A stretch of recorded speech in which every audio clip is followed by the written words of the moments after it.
Bonjour, j'aimerais vous parler du télescope SCA. C'est vrai que le télescope SCA, on n'en parle pas beaucoup.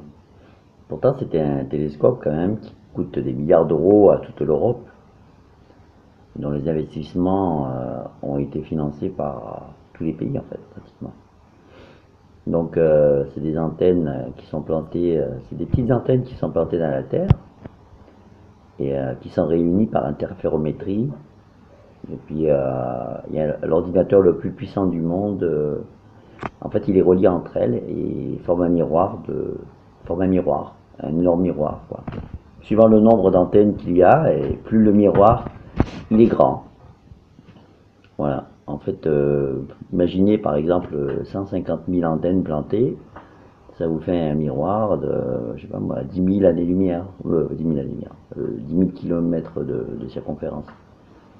Ça fait un sacré miroir. Imaginez par exemple qu'on mette des antennes SCA sur 4 années-lumière de distance et qu'on réunisse toutes les antennes par interférométrie, toujours calculées par l'ordinateur quantique le plus puissant du monde.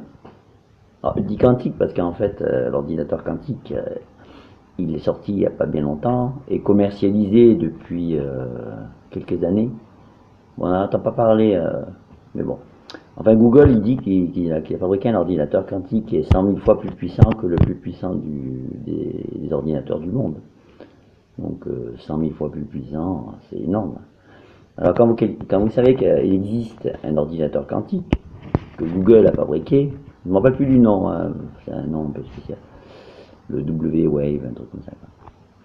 Enfin bon, il a réussi à fabriquer quand même. L'ordinateur quantique, il est au point. Donc il n'y a aucune raison à ce que l'ordinateur quantique puisse pas relier les antennes entre elles et fabriquer et permettre d'avoir un miroir d'une circonférence, un gros miroir de l'équivalent de 4 années-lumière de diamètre, quoi. Donc la planète qu'on voit là, Alpha du Centaure, qui est très très loin et qu'on ne voit pas avec nos télescopes modernes, qui nous a coûté quand même la peau des fesses, hein. Donc il y a des milliards d'euros qui ont été investis dedans, mais bon, personne n'en parle. Ça intéresse personne. C'est vos impôts qui ont été payés. Vous avez payé avec vos impôts, quoi. Mais ça intéresse personne. Enfin, personnellement, moi, ça m'intéresse de savoir où va mon argent. Il y a des télescopes quand même qui sont en ce moment en construction, qui coûtent des milliards d'euros, mais qui servent à rien parce que je veux dire, quand vous voyez que SCA il va remplacer tous les télescopes, à chaque fois que vous construisez un télescope, le télescope il est obsolète. Mais le problème c'est que les télescopes qui sont construits maintenant, ils vont remplacer d'autres télescopes qui sont en construction en ce moment. Donc je veux dire, je vois pas l'intérêt d'avoir 50 000 télescopes alors qu'un seul suffirait pour voir les planètes qui sont là-bas. Et puis même, je veux dire, on a suffisamment de télescopes pour voir les planètes qui sont là-bas.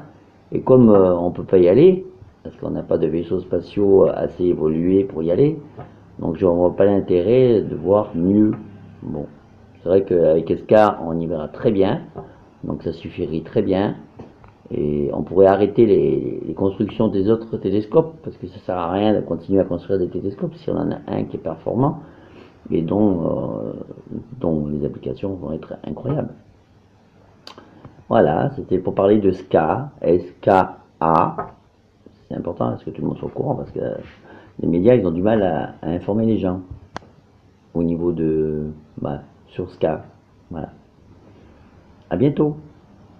Merci. Au revoir.